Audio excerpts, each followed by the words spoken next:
हमारे मूल निवासी बहुजन समाज के तमाम महानायक महानायकों का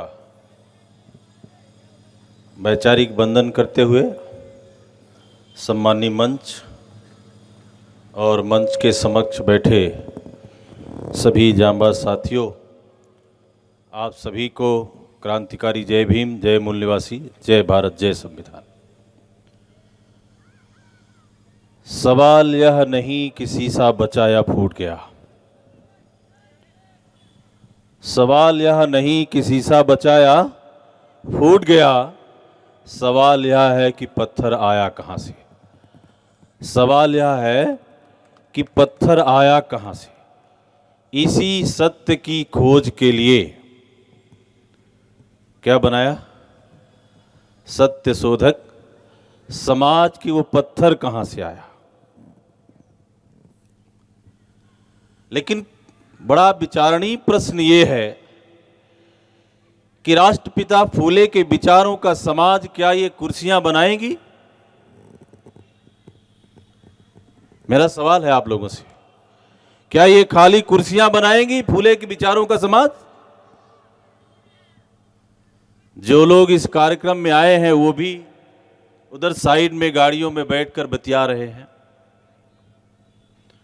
जो नहीं आए हैं वो तो नहीं आए, कोई बात नहीं। जो आए वो भी आधे मन से आए। तो क्या ये आधे मन के लोग हमारे पुरखों का संपूर्ण आंदोलन चला पाएंगे? सवाल का जवाब मैं आप लोगों की तरफ से चाहूंगा। चला पाएंगे? तो फिर ये दिखावा करने की क्या जरूरत है?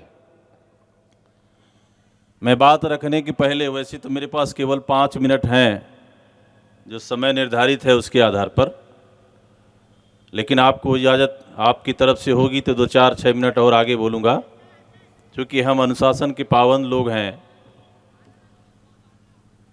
तो मैं एक निवेदन करना चाहूँगा। एक रजिस्टर कहीं घूम रहा है, वो रजिस्टर का चक्कर अब तक पूरा हो जाना चाहिए, लेकिन अभी तक लगता है पूरा नहीं हुआ है।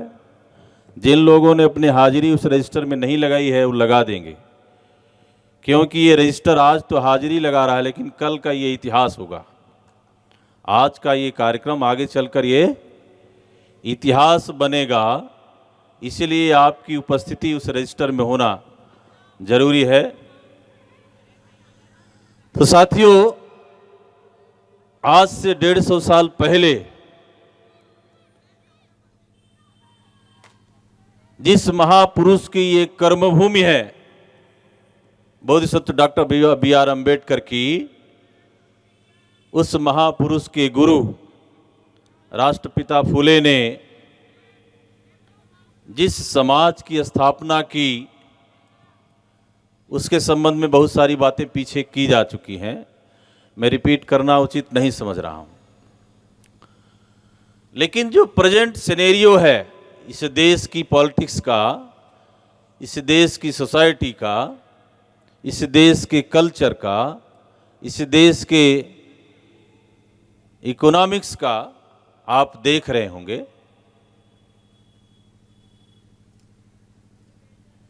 कि जो संविधान का ऑब्जेक्टिव है वो ऑब्जेक्टिव कहीं भी किसी भी कॉर्नर से टच करता हुआ नजर नहीं आता। और उस संविधान को लिखने वाले पुरोधा ने लगभग 3 साल समय लगाकर, 2 साल 11 महीने 18 दिन ना, मतलब लगभग 3 साल का अथक परिश्रम करके जिस संविधान का निर्माण किया, वो हमारे लिए था या गैरों के लिए था? बताइए बताइए। हमारे लिए था। और जो सत्ता में बैठे हैं लोग, वो हमारे लिए काम कर रहे हैं। क्यों ऐसा कर रहे हैं? क्योंकि आपकी सभाओं में आधे से ज्यादा कुर्सियां खाली रहती हैं। उनको ये पता है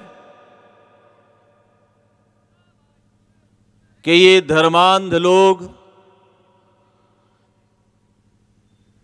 ये ज्ञान के आधे अधूरे, जिनको अपने ज्ञान का एलर्जी जैसी हो गई है, खासकर महाराष्ट्र में, मैं मध्य प्रदेश से हूं,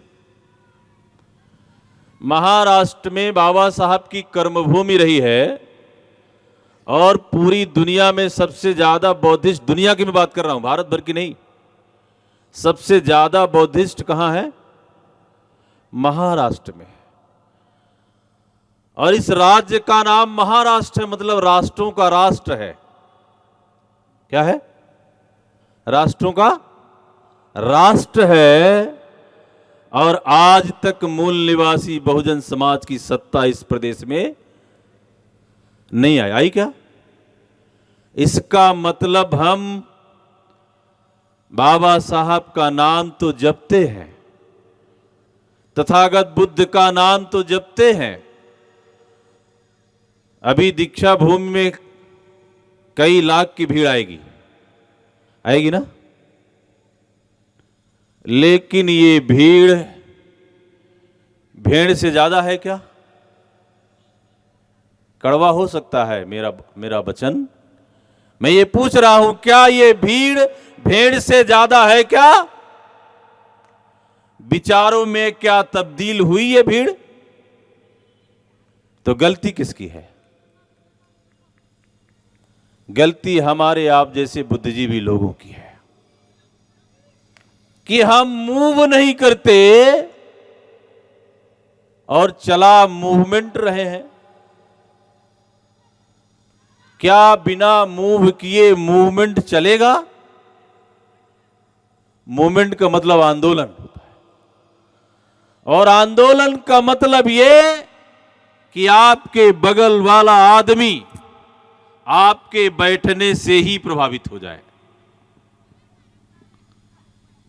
राष्ट्रपिता ज्योतिराव फूले ने 1873 में जो गुलामगिरी किताब लिखी, उस किताब का प्रभाव डॉक्टर बी.आर. अम्बेडकर पर इतना पड़ा, केवल उस किताब को पढ़ने से, समझने से, विश्लेषण करने से, और कभी भी ज्योतिबा फूले से उनकी मुलाकात नहीं हुई, क्योंकि उनके पैदा होने के पहले वो दुनिया छोड़ के चले गए। और उस शख्सियत को उन्होंने अपना गुरु माना। इसका मतलब उनके विचार ही उनके लिए प्रेरणा रहे हैं, और उससे प्रेरित होकर डॉक्टर बी.आर. अम्बेडकर ने इस दुनिया की, इस देश की तस्वीर बदलने की जो शपथ ली, जो संकल्पना की, उस संकल्पना को लिपिबद्ध करने के बाद भी आज हम इस देश के शासक नहीं हो पा रहे। उन्होंने ये कहा था कि तुम अपनी दीवारों पर लिखना, क्या लिखना? तुम इस देश के शासनकर्ता जमात बनोगे। लेकिन हम जातियों के टुकड़े में अभी भी बट करके दुश्मनों को, जो इस देश में लगभग 7-8% की रियल संख्या में है, उसको सत्ता सौंप रखी है। तो जिन्होंने कभी भी आपको अधिकार देने का कभी भी कॉर्नर में भी नहीं सोचा, आपको लगता है वो आपको अधिकार देंगे? अरे बताइए, कुत्ते को मांस की रखवाली करने का अधिकार दे दीजिए, मांस बचेगी? बचेगी या खत्म हो जाएगी भाई? है? और बकरी की रखवाली शेर करेगा तब बकरी बचेगी? हो क्या रहा है? बकरी की रखवाली कौन कर रहा है? शेर। और इसीलिए बकरियों का कत्लेआम डे बाय डे हो रहा है। संविधान के अनुच्छेद नंबर 47 में इस देश के हर नागरिक को, जो खासकर कमजोर है, उसको पोषण युक्त भोजन देने की जो व्यवस्था है, कांग्रेस की सरकार में एक रिपोर्ट आई थी, जिस रिपोर्ट का नाम आपने यदि सुना होगा, अर्जुन सेन गुप्ता नाम के एक व्यक्ति थे, उनके नाम पर ये कमेटी बनी थी। उस कमेटी ने एक रिपोर्ट पेश की थी कि इस देश में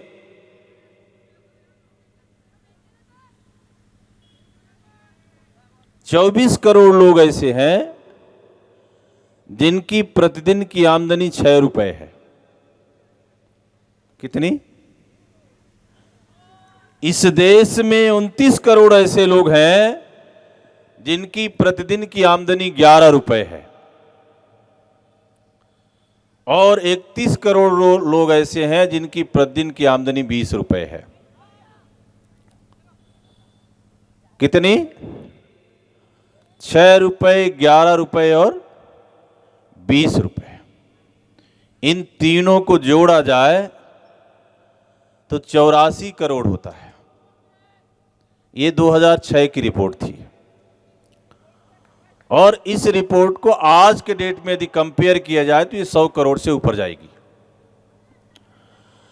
मतलब 100 करोड़ लोग मरने के कगार पर है या नहीं है?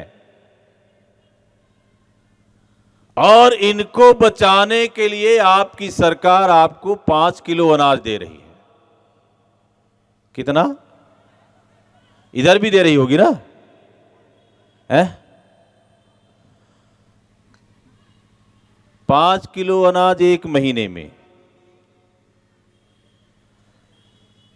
तो एक दिन का कितना? अरे मोबाइल बहुत सारे लोग लेके बैठे होंगे, गणित लगाइए। एक महीने में एक आदमी को 5 किलो, रियल में उसका वेट किया जाए तो वो 4-4.5 किलो ही रहता है। तो एक दिन का 150 ग्राम आता है। कितना? 150 ग्राम। खाता कितना है आदमी एक दिन में? कितना कितना खाएगा भाई?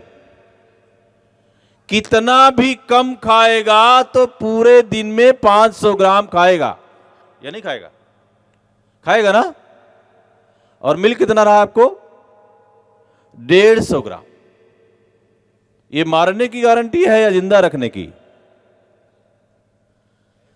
जो लोग मुर्गा पालते होंगे या पाले होंगे, उनका मुर्गा भी एक दिन में 300 ग्राम से ज्यादा दाना खाता है। कितना? और आपको कितना मिल रहा है?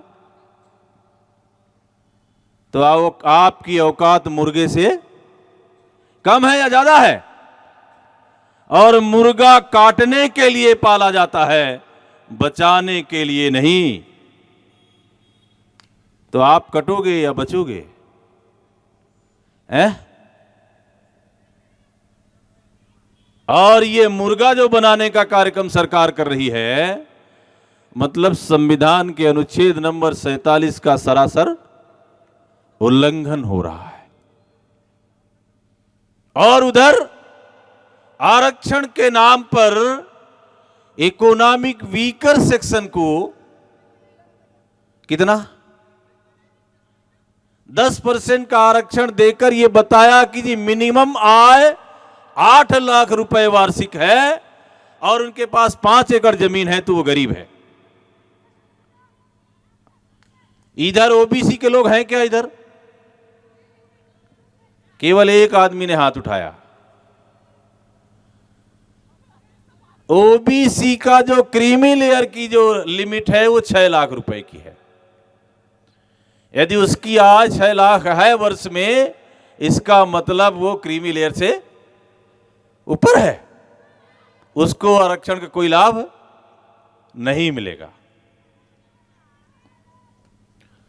उधर 8 लाख वाला गरीब नहीं है, सॉरी गरीब है, और इधर 6 लाख वाला गरीब नहीं है। तो ये किसकी जानकारी है, हमारी या उसकी? लगभग 75 या 80 लोग अभी बैठे हैं इस पंडाल के नीचे।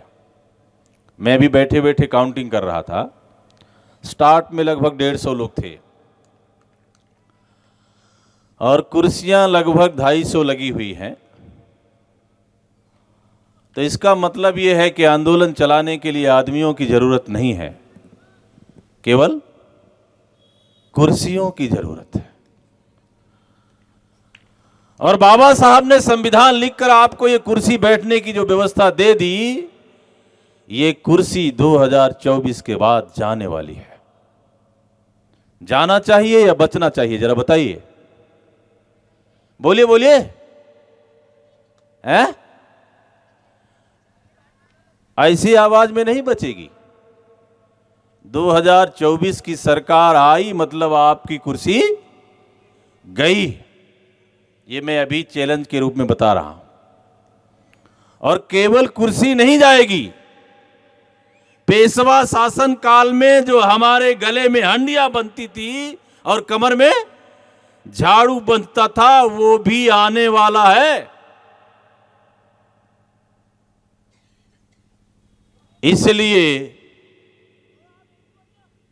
ये जो हमने बात कही कि मूवमेंट करना है, तो मूवमेंट करने के लिए कार्यक्रम में आओ और फिर कहीं भी गाड़ियों में बैठकर कहीं भी घूमते हुए बातें करते रहो, खासकर युवा साथी हैं। अभी हमारे ललित जी ये बता रहे थे कि ये यंग इंडिया है। तो यंग तो एक्सीडेंट करता है, मुझे लगता है आज का जो एवरेज है। मतलब ये इतना स्पीड से भागना चाहता है कि 100 किलोमीटर की दूरी 100 सेकंड में कवर करना चाहता है, ऐसा है ना। और इतना स्पीड भागने में एक्सीडेंट होना तय है, इसको कोई रोक नहीं सकता। और इन युवाओं को इस देश का प्रधानमंत्री कहता है पकौड़ा बेचो, ऐसे ही है ना, तुम्हें रोजगार मिल जाएगा। सारे युवा पकौड़ा बेचेंगे तो खाएगा कौन है? 65% युवा पकौड़ा बेचेंगे तो फिर खाएगा कौन? बूढ़ा तो शुगर का शिकार है, वो खा ही नहीं सकता है। क्यों जी? तो फिर खाने वाले भी होना चाहिए। तो खाएंगे इनकी माताएं जो आज सड़क में घूम रही हैं। मैं खुलेआम बोल रहा हूं, माताएं इनकी सड़क में घूम रही कि नहीं घूम रही? वो भी बिना पर्दे के। मां बिना पर्दे के रहती है। हमारा इशारा समझा आपने कि नहीं समझा? गाय इनकी माता है लेकिन बैल बाप नहीं है, ये बड़ा समस्या है। और यही सत्य जानना है आपको। यदि गाय मां है तो क्या बैल बिना कहे बाप होगा? कहने की जरूरत नहीं होगी। तो इस देश के असली मुद्दों से आपका ध्यान भटकाकर गाय, गोबर और गीता की तरफ ले जाया जा रहा है। इस देश की शिक्षा, स्वास्थ्य और रोजगार का सत्यानाश किया गया। अभी बाकी है क्या? 21 वर्ष की उम्र में राष्ट्रपिता फूले के साथ जो घटना घटती है, उस घटना ने इतना बड़ा क्रांतिकारी परिवर्तन कर दिया कि आज भारत के बाहर राष्ट्रपिता फूले का नाम जा चुका है। और अभी 2014 से अभी तक में इन युवाओं के साथ जो हुआ, इनके दिमाग में अभी क्रांति पैदा नहीं। इनकी उम्र 21 साल से ऊपर है कि कम है? 21 साल के आदमी के दिमाग में वो क्रांति आई कि पूरी दुनिया में वो क्रांति गई। और ये आज का युवा 21 साल से 30-35 साल तक का ये रोड में घूम रहा है, इसके दिमाग में क्रांति नहीं आई। आई क्या? और जब तक आपके दिमाग में क्रांति नहीं आई, क्योंकि ये मेंटल स्टेटस है, स्टेट ऑफ माइंड जिसको कहा जाता है, कि जब तक आपके दिमाग में ये बात नहीं बैठेगी कि हमारे साथ अन्याय हो रहा है, तब तक आप अन्याय का विरोध नहीं करोगे। आपको जुमलों में डाला जा रहा है और आपको लग रहा है कि बड़ा अच्छा हो रहा है। जैसा मैंने अभी उदाहरण दिया कि जिन लोगों को 5 किलो अनाज मिलता है उनके दिमाग में यह बात बैठी है कि इससे अच्छी कोई सरकार नहीं हो सकती। और इस देश के गांव में आप जाओ तो गांव की लगभग 40% जनता इस बात को विश्वास कर रही है कि यह बहुत अच्छी सरकार है। क्यों अच्छी है? अरे 5 किलो अनाज दे रही है, 1.5 लाख रुपए मकान बनाने का दे रही है, और फ्री ऑफ कास्ट गैस भी, मतलब खाना बनाने की भी व्यवस्था दे रही है, खाना खाने की व्यवस्था दे रही है, और रहने के लिए मकान भी दे रही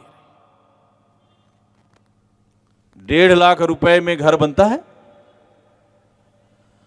और उस परिवार में कम से कम 5 लोग होते हैं, मां बाप, क्यों, और खुद दोनों, और 2 भी बच्चे हैं तो 6 लोग हो जाते हैं। मैं तो 5 की बात कर रहा हूं। तो एक दड़बे में 5 लोगों को रहना है, मतलब एक कमरे में, एक कमरा बनता है ना, एक कमरे में कितने लोग? तो ये जानवर है या आदमी है? अरे एक घर में तो जानवरों को बेड़ा जाता है भाई, और हम आदमी अपने आप को कहते हैं। ऐसा लगता है कि हम आदमी हैं? आप लोग थोड़ा मन से एनालिसिस कीजिए कि आप आदमी हो क्या? शहर में हो सकता है आपको यह एहसास होता हो, लेकिन गांव में जाके देखिए, हमारे समाज का अच्छा पढ़ा लिखा नौकरी पेशा अधिकारी आदमी भी सवर्णों के यहां चाय पीता है तो कब्ज होता है,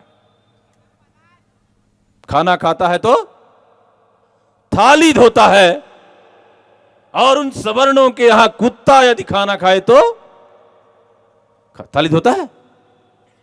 बोले बोले, तो इसका मतलब हमारी औकात अभी कुत्ते से भी बदतर है। हम आदमी कह रहे हैं अपने आप को। और अभी जाति आधारित जनगणना की बात चल रही है। जनगणना मतलब क्या?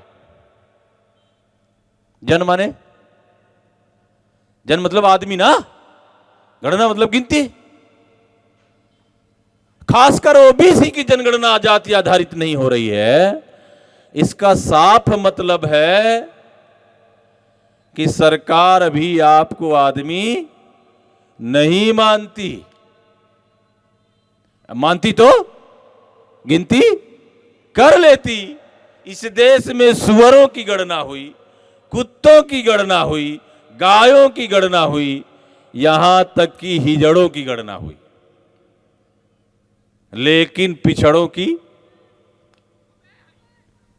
की नहीं हुई। इसका मतलब इस देश का पिछड़ा हिजड़ों से भी बदतर है। अब इस पूरे 25 मतलब लगभग 70-80 आदमियों में केवल एक आदमी ओबीसी का हाथ उठाया, दूसरा मैं इधर मंच में बैठा हूं, मतलब केवल 2 लोग हैं, और 2 लोग मिलकर जाति आधारित जनगणना। चलिए एक आध 2 और होंगे, तो अभी हम लगभग 2% 3% भी नहीं है। और सरकार, खासकर कोरोना समय में आपने देखा होगा, उन्होंने खुलेआम ये कहा कि आपदा ही अवसर है। क्या कहा? आपदा ही। और इस आपदा में उन्होंने बिना कोई संसद की मीटिंग किए बहुत सारे कानून खत्म कर दिए, बहुत सारे नए कानून बना डाले, लेबरों के 29 एक्ट खत्म कर दिए। और इस दिशा में people's party of India democratic आज 2 लंबे केस, बड़े केस जो लड़ रही है। एक प्रमोशन में आरक्षण का मुद्दा, और दूसरा ईडब्ल्यूएस के खिलाफ जो केस नंबर 249, जिनको टेस्ट करना होगा, चेक करना होगा, आप लिख लीजिएगा। केस नंबर 249, ये 2019 से केस लंबित है उधर। अभी इस समय बहस जारी है, 27 तारीख तक ये बहस चल रही है, अभी निरंतर चलेगी। और जो बहस की दलील है वो दलील ये इस दिशा में जा रही है कि 9 में से 8 जजों ने ये स्वीकार कर लिया है कि ये गैर संवैधानिक है। तो इसका मतलब क्या है? हमारी बहस बहुमत के साथ है, और यदि कोई ज्यादा दिक्कत नहीं हुई तो ये ईडब्ल्यूएस का आरक्षण खत्म होगा। और इसका श्रेय किसको जाएगा फिर? हमारे senior advocate doctor K S. Chauhan, advocate G Mohan Gopal जो डायरेक्टर रहे हैं, रिटायर हो चुके हैं अभी, और लगभग 8-9 हमारे सीनियर वकील उधर अपनी जी जान लगाए हुए हैं। और इसको बड़ी मुस्तैदी से हम उस केस को लड़ रहे हैं। और इस तरह की पहल और कोई दूसरा मंच कर रहा है क्या? आज की वर्तमान परिस्थिति में लगभग 2500 पार्टियां भारत देश के चुनाव आयोग में रजिस्टर्ड हैं।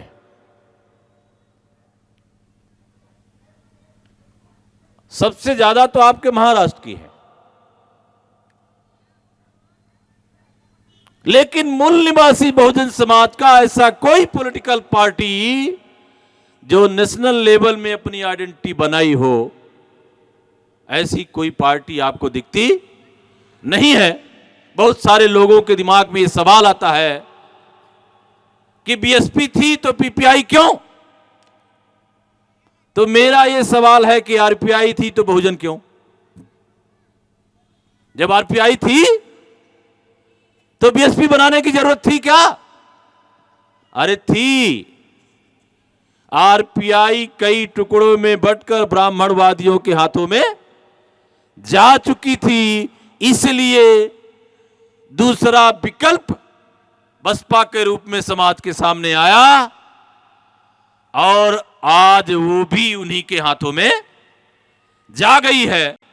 इसीलिए आज यह जरूरत है कि समाज को तीसरा विकल्प भी चाहिए, और केवल एक प्रदेश या एक जिला या एक तहसील लेवल का नहीं, ये पूरे राष्ट्र लेवल का चाहिए। बसपा बनी भी तो केवल एक प्रदेश में सीमित होके रह गई। सारी पार्टियां मूल निवासी बहुजन समाज की एक प्रांत में सीमित रह गई, और इसीलिए आज तक अपने समाज की राष्ट्रीय समस्या का कोई रास्ता नहीं ढूंढ पाई।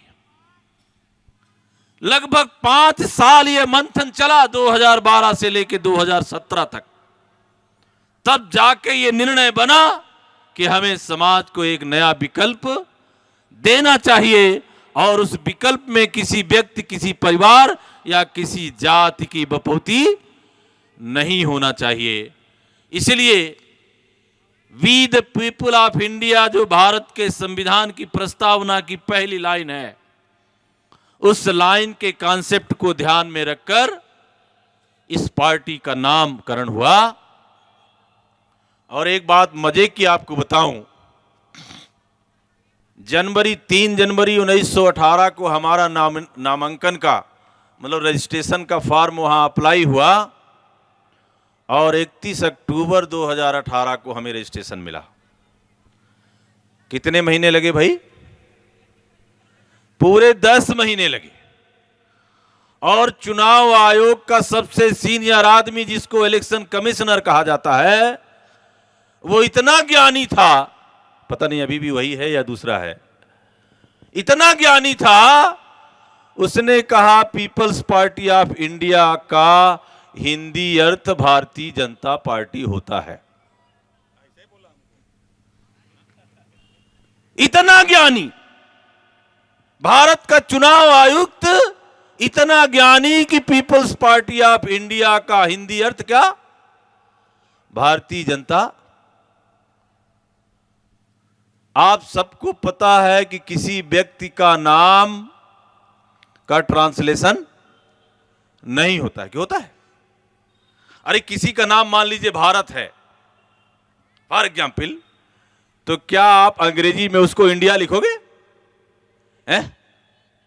फॉर एग्जाम्पल मैं बता रहा हूं, किसी आदमी का नाम हो सकता है ना भारत, तो क्या हिंदी में इंग्लिश में उसको इंडिया लिखा जाएगा? लेकिन इस देश का चुनाव आयुक्त इतना ज्ञानी था कि पीपुल्स पार्टी ऑफ इंडिया का हिंदी अर्थ उसने क्या लगाया? भारतीय जनता पार्टी। और ये रजिस्ट्रेशन करने के लिए उसने 10 महीने लगाए। बहुत सारी बातें उसने इधर उधर की, मैं उधर लंबा समय नहीं लूंगा, क्योंकि आप बहुत देर से बैठे हैं, मुझे भी समझ आ रहा है कि आप इतना ज़्यादा सुनने की क्षमता नहीं रख रहे हैं। तो मैं ये बताना चाह रहा हूं कि अभी इनकी एक मीटिंग चल रही है, इसमें एक प्रस्ताव आया है कि भारतीय संविधान की प्रस्तावना से 2 शब्द हटाए जाना चाहिए। कौन कौन? समाजवाद और धर्मनिरपेक्षता, ये 2 शब्द हटाए जाना चाहिए। उनका प्रयास है कि इसी कार्यकाल में हटा दिया जाए, और किन्हीं कारणोंवश वो नहीं भी सफल होते और अगली सरकार यदि इनकी बनी तो पक्का ये खत्म कर दिया जाएगा। ये सितंबर का महीना है। 5 सितंबर सन 1974 को उत्तर भारत के लेनिन कहे जाने वाले बाबू जगदेव प्रसाद कुशवाहा का जब गोलियों से हत्या हुई, और उसके पहले उन्होंने जो नारा दिया उसी मंच से कि 100 में 90 शोषित हैं, शोषितों ने ललकारा है, धन धरती और राजपाट में 90 भाग हमारा है, 10 का शासन 90 पर नहीं चलेगा, नहीं चलेगा। इस नारे के कारण उनकी मौत हुई, और आज हम उन्हीं की औलादें ये साबित कर रहे हैं कि 10 का शासन 90 पर खूब चलेगा, खूब चलेगा। साबित कर रहे हैं कि नहीं है? और महाराष्ट्र जैसी भूमि में, जिसमें कितने सारे संत, कितने सारे क्रांतिकारी व्यक्ति इस भूमि में पैदा हुए, गौतम बुद्ध का संदेश भी सबसे ज्यादा यहां लोग मानते हैं, लेकिन आज तक पॉलिटिकल चेंज नहीं आया। पॉलिटिकल चेंज का मतलब यह नहीं है कभी शरद पवार की सरकार आए, कभी बाल ठाकरे की सरकार आए, कभी ठाकरे की सरकार आए और कभी फडणवीस की सरकार आए। परिवर्तन का मतलब केवल और केवल मूल निवासी बहुजनों की सरकार आना चाहिए। आई क्या? आजादी के 75 साल गुजरे, अभी सरकार ने अमृत महोत्सव मनाया, और उस अमृत महोत्सव में लगभग 350 अरब रुपए खर्चे हुए हैं? देखना यह है कि जब गणतंत्र दिवस के 75 साल पूरे होंगे तब भी क्या अमृत महोत्सव आएगा? है? आएगा? पीछे यदि आप देखेंगे 1997 में आजादी, उनकी आजादी के जब 50 साल पूरे हुए तो उन्होंने आजादी की स्वर्ण जयंती मनाई।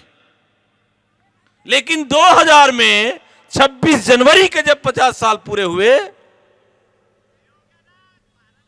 तो मनाई क्यों? इस देश में 2 ही राष्ट्रीय पर्व हैं, एक 15 अगस्त और दूसरा, तो एक पर्व को स्वर्ण जयंती मनाई गई और दूसरे पर्व के दिन संविधान समीक्षा समिति बनी। बहुत सारे शिक्षक साथी हैं, यदि इनको पता होगा तो।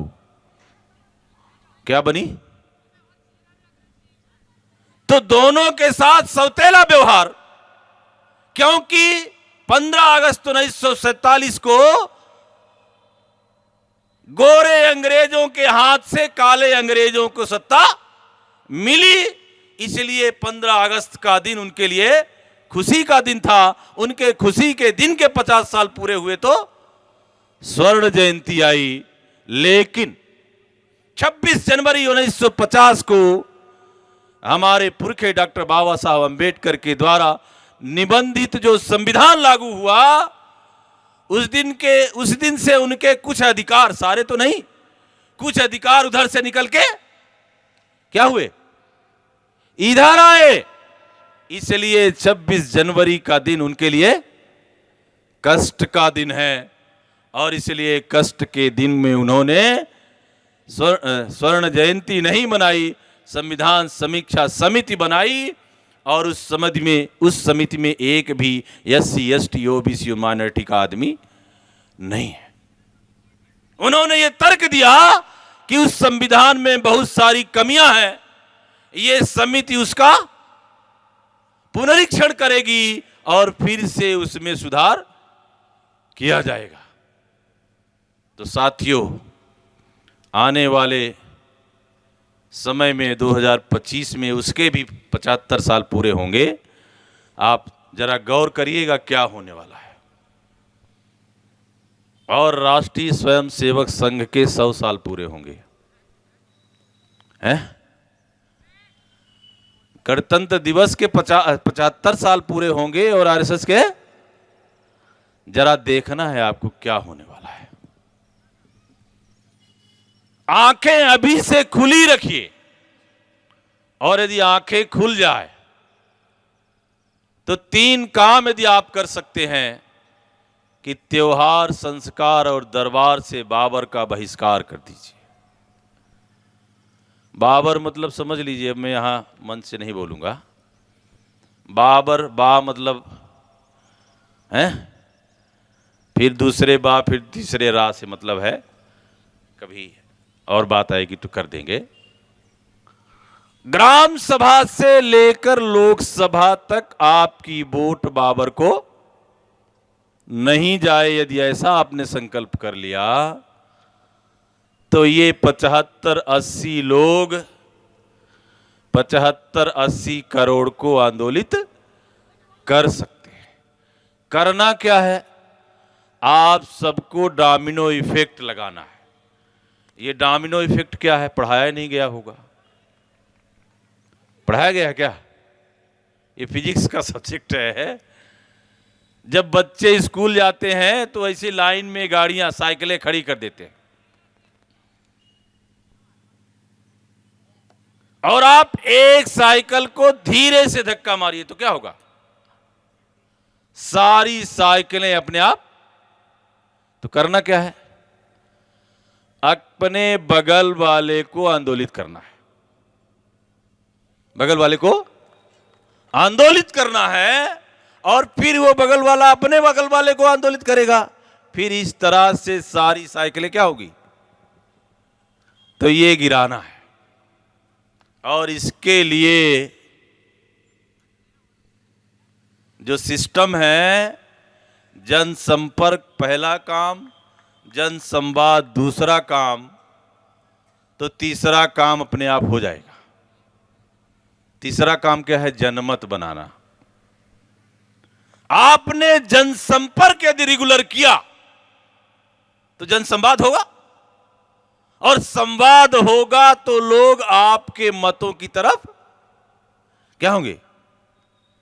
अभी हमारा 90% जनाधार है लेकिन जनमत नहीं है। उस जनाधार को जनमत में बदलने का काम यदि करना है तो शुरुआत नजदीक से दूर की ओर। जो ज्यादा आपके नजदीक है उसी को पहले समझाना है, दूर वाले को नहीं। और सरल से कठिन की ओर। लेकिन आपके प्रधानमंत्री कहते हैं बच्चों को कि परीक्षा में बैठो तो सबसे पहले कठिन वाला प्रश्न हल करो। मतलब जो बनता है वो भी भूल जाए, मतलब तू 100% फेल हो जाओ। सिस्टम क्या है, जो सबसे पहले बन रहा है उसको पहले हल करना है, तब जाकर के वो ऑलरेडी पास। लेकिन आपका प्रधानमंत्री कैसा संदेश दे रहा है, कठिन वाले को पहले करना, मतलब जो नहीं बन रहा है उसको हल करना और जो बन रहा है वो भी भूल जाए तो 100% फेल हो जाओगे। तो आप समझो कि ये ब्राह्मणवादी लोग जो संदेश देते हैं उसका उल्टा सीखो उसका। लेकिन महाराष्ट्र में सबसे ज्यादा ब्राह्मणवादी काम, गणेश उत्सव सबसे ज्यादा महाराष्ट्र में, दुर्गा उत्सव सबसे ज्यादा महाराष्ट्र। तथागत गौतम बुद्ध का संदेश है अत्तदीपो भव, और महाराष्ट्र के लोग अंधदीपो भव। क्या है? अंधदीपो भव, मतलब सबसे ज्यादा गणेश और दुर्गा यहां से निकलकर अब पूरे देश में फैल गई है। तो इनको यहीं रोकिए, हो सके तो यहीं खत्म कर दीजिए। और इसका अवसर आपके पास 2024 है। अभी हो सकता है, अभी पंचायत इलेक्शन होगा इधर क्या, अभी नगरीय चुनाव बाकी है, वहां भी यदि आप लोग लगिए तो ये काम हो सकता है। तो पीपीआईडी का जो रोल है, जो लास्ट में लिखा गया है भूमिका, तो भूमिका ये है कि भारत के संविधान में लिखित निहित सारे उद्देश्यों को 100% लागू करके इस देश की आधी आबादी को, आधी आबादी मतलब महिलाओं को 50% का रिप्रेजेंटेशन देने का। क्यों? ब्राह्मणवादी सिस्टम में महिला को लोगों ने अर्धांगिनी कहा। क्या कहा? यहां भी कहा जाता है, महाराष्ट्र में भी अर्धांगिनी मतलब, अरे बोलिए भाई, आधे अंग की। आप जरा समझो, महिला आधे अंग की होती है क्या? हैं? हमारे पुरखों की संकल्पना में इस देश के हर सेक्टर में उसका आधा हिस्सा, क्या हर क्षेत्र में उसका आधा हिस्सा। तो भारत का संविधान ये व्यवस्था दे रहा है कि इस देश की आधी आबादी को भी उसकी संख्या के अनुपात में हिस्सा देने का। और यदि पीपीआई आई तो इस देश में वो करके दिखाएगी। और ये आपके हाथ में है कि लाना है या नहीं लाना है। आप ऐसा करोगे, लाने का प्रयास करोगे, ऐसा इस कार्यक्रम का उद्देश्य था। जितने भी लोग हैं आप, ये बहुत बड़ी बात नहीं है, भीड़ आंदोलन नहीं चलाती, भीड़ से निकले हुए कुछ लोग ही आंदोलन चलाते हैं। इसलिए हम भीड़ तंत्र को बहुत ज्यादा महत्व नहीं देते। लेकिन जरूरत इस बात की है कि आप सब में वो जुनून, वो जज्बा पैदा हो कि हमें ये करके रहना है। तो ये बात कहते हुए कि वह काम करो ऐसा, वह काम करो ऐसा कि पहचान बन जाए, हर कदम रखो ऐसा कि निशान बन जाए। हमारे पुरखों ने वो काम किया है जो मरकर भी अभी क्या है, जिंदा है। और इनको मारा मतलब विचार मारे, लेकिन विचारों का प्रचार और प्रसार यदि बंद हो जाएगा तो विचार भी मर जाएंगे। और इन ब्राह्मणवादियों ने ऐसे ही इसीलिए नायक पैदा कर दिए हमारे बीच कि इनकी पूजा अर्चना करते रहो, विचारों पर चर्चा मत करो। तो हम लोग 14 अप्रैल को बाबा साहब की जयंती मनाते हैं, माला आला चढ़ाते हैं और फिर 15 अप्रैल से सो जाते हैं। बाबा साहब ने भी कहा कि मेरी जय जयकार करने की बजाय मेरे अधूरे कार्यों का पूरा करने का, लेकिन हम वो काम कर नहीं रहे हैं। तो ऐसा हमें करना है, इसलिए ये ठान के करना है कि बहुत सारी झंझावतें आएंगी, बहुत सारे उलझने आएंगी, बहुत सारे तूफान आएंगे, लेकिन उन तूफानों से भी लड़ना है। तो किसी शायर ने ये संकेत दिया है कि समुद्र ने जिद की है, समुद्र ने जिद की है समुद्र में तूफान लाने की, तो हमने भी ये जिद की है तूफान में नाव चलाने की, तूफान में नाव चलाने की। आप ये नाव चलाओगे, ये विचारों की नाव, हमारे पुरखों के जो विचार है इनको प्रचारित और प्रसारित करना है। आप ऐसा करोगे, इसके लिए आप सबका साधुवाद करते हुए सभी को क्रांतिकारी जय भीम, जय मूल निवासी, जय भारत, जय संविधान।